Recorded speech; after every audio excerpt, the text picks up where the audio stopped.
इन्होंने मुगलों के खिलाफ कुछ नहीं लिखा, बल्कि जो भी लिखा अनुसूचित जाति के खिलाफ लिखा, अछूतों के खिलाफ लिखा, ओबीसी के खिलाफ लिखा और सबके खिलाफ लिखा।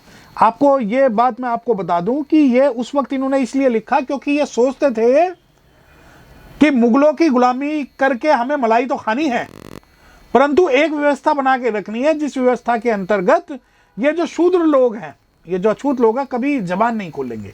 तो मैं आपको बता दूं कि जिस वक्त ये लिख रहे थे उस वक्त इनकी मानसिकता, इनकी मंशा और इनकी मंशा ये थी, ये सोचते थे कि ये शूद्र लोग हैं, भविष्य में आने वाले 2000 साल तक पढ़ेंगे नहीं और हम जो मर्जी लिख जाएं, ये कभी सवाल नहीं करेंगे। परंतु इनका दुर्भाग्य रहा कि मुगलों के खिलाफ कुछ नहीं बोले, अपने समाज के खिलाफ बोले, और उस समाज के लोग जिन्हें आज हम बहुजन समाज बोलते हैं, शूद्र समाज बोलते हैं, अनुसूचित जाति बोलते हैं, आज वो पढ़े हैं और पढ़ने के बाद में उन्होंने क्वेश्चन रेज किया है। और जब वो क्वेश्चन रेज करने लगे तो उस युग को इन्होंने क्या बना दिया, कलयुग। इन्होंने कहा जी कलयुग आ गया, कि रामचंद्र कह गए सिया से ऐसा कलयुग आएगा, हंस उगेगा, कूड़ा करकट कौवा मोती खाएगा। तो जब आज ये सवाल उठाने लगे हैं तो ये सवाल इनके कानों में खटक रहे हैं कि क्यों आज भी, देखिए सवाल तो उठेगा क्योंकि शंभुक ऋषि की हत्या की बात भी की जाएगी, और दूसरे जो कि भाई शूद्र अगर श्लोक सुनेंगे तो कान में तेल डाल दिया जाए, बोलेंगे तो जीबान काट दिया जाए, तो ये सारी चीज़ों का एनालिसिस होगा। आज लिखा आपने है, परंतु उस मामले में डिबेट हम करेंगे। जो इस बात को चैलेंज करते हैं कि हम हिंदू राष्ट्र बनाएंगे, पहले जहां वो कथा कर रहे हैं वहां हिंदू एक गांव बना दे जिसे अखंड हिंदू की बात करते हैं। और इस प्रकार के जो आप कहते हैं, जो नोटंकी बाज हैं, जो इस बारे में चैलेंज कर रहे हैं कि अखंड राष्ट्र बनाएंगे, तो पहले एक गांव अखंड राष्ट्र बना लो, उसके बाद में एक शहर बना लेना, और जिस राज्य में आपकी चलती है, जिस राज्य में आपके मुख्यमंत्री है, जिस राज्य में आपको बहुमत मिला हुआ है, उस राज्य को आप हिंदू राज्य घोषित कर दें। तब हम मान लेंगे कि आप अखंड राष्ट्र बनाने के लिए तैयार हो। आप ये बात देखिए, कोई भी कुकुरमुत्ता उठता है और कहता है कि भाई इसने ये बोल दिया, इसकी जीवान काट दो, मैं 1 करोड़ दे दूंगा, 2 करोड़ दे दूंगा, इसके हाथ काट दो। बहुत से ऐसे वो हैं बाबा जो खुलेआम धमकी दे रहे हैं कि गर्दन काटने में 50 लाख 1 करोड़। तो ये जो 50 लाख 1 करोड़ रुपए की आप सुपारी, धार्मिक सुपारी दे रहे हो ना, इस सुपारी को अपने धर्म को बढ़ाने में काम आओ, तभी अखंड राष्ट्र बनेगा। परंतु अगर आप ये सोचते हो कि अनुसूचित जाति और अनुसूचित जनजाति और ओबीसी वर्ग को काट कर, मार कर, धमकियां देकर, डराकर अखंड राष्ट्र बना सकते हैं, तो ऐसा अखंड राष्ट्र को हम पता नहीं कहां बनाएंगे और कहां डाल देंगे। जितने FIR, जितने मुकदमे, जितना विरोध शेड्यूल कास्ट कम्युनिटी ने आज तक भारत में झेला है, उतना तो ओबीसी वर्ग इस सामाजिक आंदोलन में 1% भी नहीं झेल पाया। कि अगर ताड़न का मतलब शिक्षा है तो ढोल को कैसे ताड़न करोगे और पशु को कैसे ताड़न करोगे? क्योंकि वो तो कहती है कि ढोल गवार शूद्र पशु नारी ये सब ताड़न के अधिकारी। तो अब आप ये देखिए कि ढोल को कैसे शिक्षा दोगे और पशुओं को कैसे शिक्षा दोगे? क्या ढोल ताड़न केंद्र खोलोगे या पशु ताड़न केंद्र खोलोगे? और जितने भी ये आप कहते हो कि भाई ताड़न का मतलब शिक्षा है, तो भाई कल अगर आप ये लिख दो कि शूद्र का मतलब गीता प्रेस के अनुसार ब्राह्मण है, तो क्या हम ये मान लेंगे?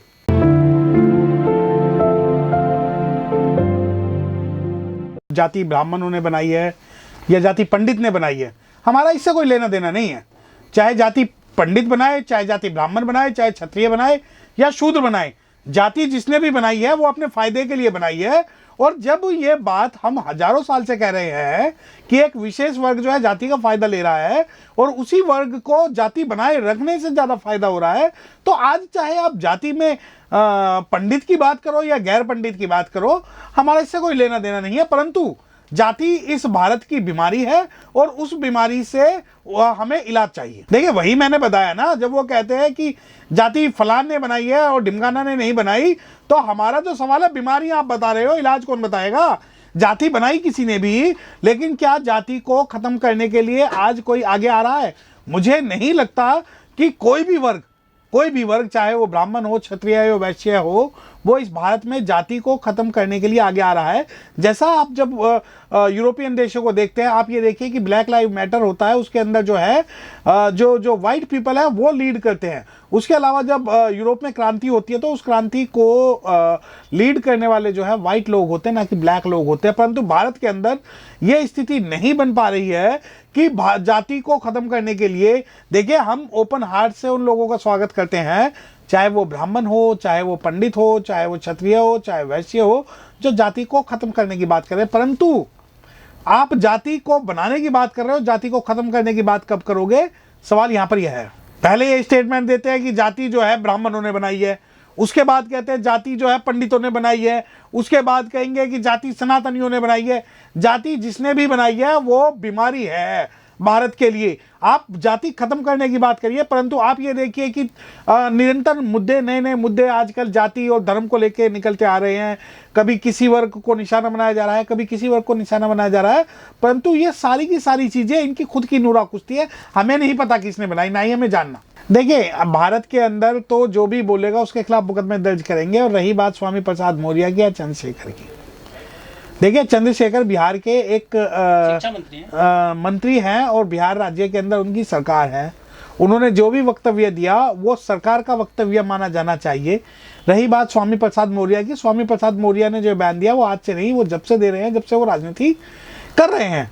परंतु आज इन लोगों को पब्लिसिटी की कमी है और जो मेन स्ट्रीम मीडिया है इन्हें पब्लिसिटी देकर इन्हें हमारा लीडर बनाना चाहता है, ताकि समाज के अंदर भेदभाव। अब एक आप कहोगे कि नहीं ये तो सच्चाई की बात कर रहे हैं। सच्चाई की बात तो पहले भी कर रहे थे, पहले मुकदमे दर्ज क्यों नहीं हुए? सवाल यह है क्योंकि अब जो है ये लोगों की भावनाओं को भड़काकर, कोई भी हो, मैं किसी व्यक्तिगत तौर पे किसी का नाम लेना नहीं चाहता हूं, कहीं ना कहीं आज यह है कि हमारे लिए मुद्दे नहीं है। आप जब इस बारे में सवाल करते हैं कि ओबीसी ने जो है आंदोलन किया मंडल को लेके, तो मैं आपकी बात में एक बात ऐड कर दूं कि जितने लोग उस मंडल कमीशन में ओबीसी के थे उससे कहीं ज़्यादा उसमें अनुसूचित जाति के लोग थे। आप शायद साहब काशीराम का नाम भूल गए, जिन्होंने मंडल कमीशन को लागू करवाने के लिए दिन रात एक कर दिया। और पूरी बहुजन समाज पार्टी जो है वो मंडल कमीशन को लागू करवाने के लिए साहब काशीराम के पीछे पड़ी थी। और आप शायद ये बात भी भूल जाते हैं कि जब वहां जिस व्यक्ति ने वहां पे आत्महत्या की वो भी ओबीसी समाज से था। आप इस बात को भी भूल जाते हैं कि ओबीसी समाज के सैकड़ों लीडर्स ने ये बात कही कि अनुसूचित जाति के लोग तो हमको दलित बना रहे हैं। आप शायद ये बात भी भूल जाते हैं कि मंडल कमीशन को लागू करवाने के पीछे ओबीसी से ज्यादा अनुसूचित जाति के लोगों का हाथ था। और जब आप मंडल कमीशन को आज के इन दो लीडर से तुलना करते हैं तो आप ये देखिए कि ये जो स्टेटमेंट है ये धार्मिक स्टेटमेंट जो दिया जा रहा है। आप राजनीतिक इनसे समर्थन पूछ लीजिए ना। आप स्वामी प्रसाद मौर्य को अगर ये मानते हैं कि ओबीसी के सबसे बड़े लीडर हैं, या चंद्रशेखर को ये मानते हैं कि वो सबसे बड़े लीडर हैं, तो वो क्या कारण है उत्तर प्रदेश में किस सरकार को समर्थन करेंगे? आप पहले इस बारे में जवाब उनसे पूछिए। अब आप कहेंगे कि यहाँ पॉलिटिकल सवाल घुसा दिया और पॉलिटिकल सवाल की बात नहीं बनती। बात बनती है। आप ऐसे बयान देकर अपने आप को पॉलिटिकली स्थापित करना चाहते हैं। दूसरी बात, अगर ओबीसी विरोध कर रहा है तो जब रामचरितमानस की बात है तो रामचरितमानस में जितने बुराइयां या जितने श्लोक अछूतों के, अछूत जानते हैं आप किसे बोलते हैं? अछूत बोलते हैं अनुसूचित जाति को। अनुसूचित जाति मतलब अनटचेबल।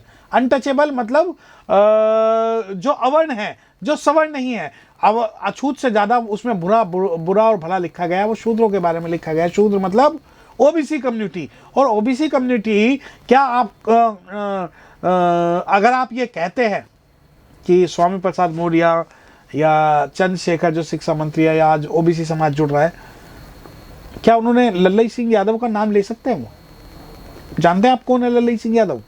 परंतु आप लल्लई सिंह यादव की बात नहीं करेंगे, क्योंकि ओबीसी के अगर सच्चे लीडर्स की बात होगी, ओबीसी का जो अंडरस्टैंडिंग की बात होगी, नो डाउट आज बहुजन जो आइडियोलॉजी है, बहुजन आइडियोलॉजी के अंदर में ओबीसी वर्ग जाग रहा है। बहुत कम ही सही, मैं बहुत कम इसलिए मैं कह रहा हूं कि ओबीसी वर्ग आज रिजर्वेशन के मामले में कम से कम आज भी 50% से ज़्यादा जो एक मत है और वो ये चाहता है कि हमें रिजर्वेशन मिलना चाहिए। परंतु 50% के अंदर बहुत से लोग ऐसे हैं जो आज भी रिजर्वेशन खत्म करने की मांग करते हैं। बहुत से लोग ऐसे हैं जिन्हें लगता है कि ओबीसी का रिजर्वेशन शेड्यूल कास्ट खा रहा है। उन्हें ऐसा लगता है कि उनके बच्चों की नौकरी नहीं लग रही तो शेड्यूल कास्ट की वजह से नहीं लग रही। आज भी जितने भी आंदोलन आरक्षण के विरोध में होते हैं, उस भीड़ का हिस्सा कौन सा वर्ग होता है? सबसे पहले आप इस बारे में रिसर्च करिए, फिर मुझसे बात करिएगा। उसके अलावा जब आप बात कहते हैं कि भाई मंडल कमीशन की तुलना हम आज के उससे आंदोलन से कर सकते हैं, नहीं कर सकते। मंडल कमीशन भारत को बदलने वाला, भारत के एक मुख्य वर्ग को तैयार करने वाला, भारत के मिडिल क्लास को तैयार करने वाला, हजारों लोगों को जेल में इस रिजर्वेशन के कारण हजारों लोग जो जेल में गए, उनकी आहुतियों और कुर्बानियों का परिणाम है मंडल कमीशन। ऐसा नहीं है कि आप मंडल कमीशन की जो तुलना है वो किसी भी आंदोलन से कर ले। भारत के अंदर अगर कोई सबसे बड़ा सामाजिक क्रांति का काम हुआ वो मंडल कमीशन हुआ, और उसकी तुलना जो है वो किसी से भी नहीं हो सकती। आप जाति व्यवस्था का तो विरोध करोगे, आप कहोगे कि भाई जाति का तो विरोध करेंगे, परंतु जिस संस्था ने जातियां बनाई है उनका समर्थन करोगे। एक बात ध्यान रखिए कि आप अगर ये सोचते हो कि हम रिजर्वेशन के कारण जाति का विरोध करेंगे, परंतु जिन्होंने जो जाति व्यवस्था बनाए रखते हैं उनमें हम उस संस्था में विश्वास रखेंगे, तो ऐसा नहीं होगा। आपको रिजर्वेशन तो चाहिए ओबीसी के नाम पर, आपको रिजर्वेशन तो चाहिए ओबीसी के नाम पर, परंतु आप उस व्यवस्था, जिस व्यवस्था का आप जिस व्यवस्था को आप कहते हैं हिंदू व्यवस्था, उस हिंदू व्यवस्था का अगर आप पार्ट बने रहना चाहते हैं तो ये संभव नहीं है भारत के अंदर। स्वामी प्रसाद मौर्य, चंद्रशेखर यादव सर कर तो रहे हैं विरोध, एससी के किसी नेता ने विरोध नहीं किया है तब रामचरितमानस का। देखिए, आप जब इस बारे में कहते हैं कि एससी के नेता ने विरोध नहीं किया कि, तो मुझे नहीं पता आप विशेष तौर पर किस व्यक्ति के बारे में बात कर रहे हैं, परंतु एससी के नेताओं को इस हिंदू मुस्लिम जातिवाद के अलावा एससी वर्ग के बच्चों को तैयार करने का जिम्मेदारी ज़्यादा है। उन्हें राजनीतिक रूप से अपनी पार्टी बनाने के लिए, राजनीतिक पटल पे अपने लोगों की आवाज़ उठाने के लिए, अपने बच्चों को शैक्षणिक संस्थानों में भेजने के लिए, रोजगार के लिए, अपनी अस्मिता के लिए, उनकी पढ़ाई के लिए बहुत काम वो कर रहे हैं। उन्हें वो इस डिबेट पे नहीं पढ़ रहे, और उन्हें पता है कि देखिए, और जब आप ये आज हमें ये बात झुंझुना दिखा रहे हो कि ओबीसी समाज के 2 लीडर जो है वो लड़ाई लड़ रहे हैं, तो मैं आपको एक बात बता दूं, ये लड़ाई तो हम सैकड़ों साल से लड़ रहे हैं। बाबा साहब डॉक्टर भीमराव अंबेडकर साहब के जब से सिद्धांत बने हैं, जब से रिडल्स ऑफ हिंदुइज्म बनी है, हुवर अनटचेबल्स बने हैं, हुवर शूद्रास जो बनी है, वो सारी की सारी जो है अनुसूचित जाति ने पढ़ के वो कैडर में जो आज होती है, वो सबसे ज्यादा कैडराइज चीजें अनुसूचित जाति और एससी समाज करता था, करता है और करता रहेगा। परंतु उन्हें यह बात पता है कि उनके समाज का हित जो है वो मुकदमेबाजी में ना होकर उनके समाज का हित है शिक्षा और संवैधानिक रूप से अपने आप को मजबूत करने के लिए, और वो लड़ाई लड़ रहे हैं। देखिए, अब आप अगर सोचते हैं कि शेड्यूल कास्ट का कोई लीडर इस मामले में बयान दे जिससे कि वो सबसे बड़ा लीडर बन के उभर के आए, देखिए, दूसरों का विरोध करना ही हमारी राजनीतिक और सांस्कृतिक और सामाजिक लड़ाई का हिस्सा नहीं है, बल्कि अपने समाज को संगठित होकर बचाकर मजबूती से चलना हमारा सामाजिक राजनीतिक आंदोलन है।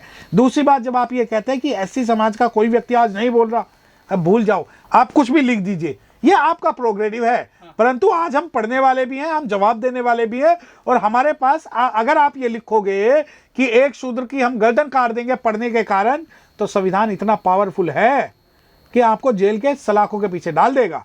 दूसरी बात ये कि इसमें कितना कुछ लिखा हुआ है, हमारे डिबेट के मुद्दे नहीं है। हम तो बात करेंगे रोजगार की बात करेंगे, हम बात करेंगे आरक्षण की बात करेंगे, हम बात करेंगे शिक्षा की बात करेंगे, हम बात करेंगे नौकरियों में प्रतिनिधित्व की बात करेंगे, हम सुप्रीम कोर्ट में जज बनाने की बात करेंगे, हम हाई कोर्ट में जज बनाने की बात करेंगे, हम अपना एंटरप्रेन्योरशिप बनाने की बात करेंगे, हम अपने लोगों को बिजनेसमैन बनाने की बात करेंगे। परंतु अगर आप ये चाहते हो कि हम कोई अनर्गल स्टेटमेंट दे, अनर्थक स्टेटमेंट दे और शेड्यूल कास्ट सिर्फ और सिर्फ इस नूरा कुश्ती में लगा रहे और इस लड़ाई में ही अपना ध्यान भटकाए, तो अनुसूचित जाति के पास आज ये समय नहीं है। अनुसूचित जाति के जो लोग हैं वो अपनी सरकार बनाने के लिए, संविधान बचाने के लिए निरंतर लड़ते आ रहे थे, निरंतर लड़ते रहेंगे।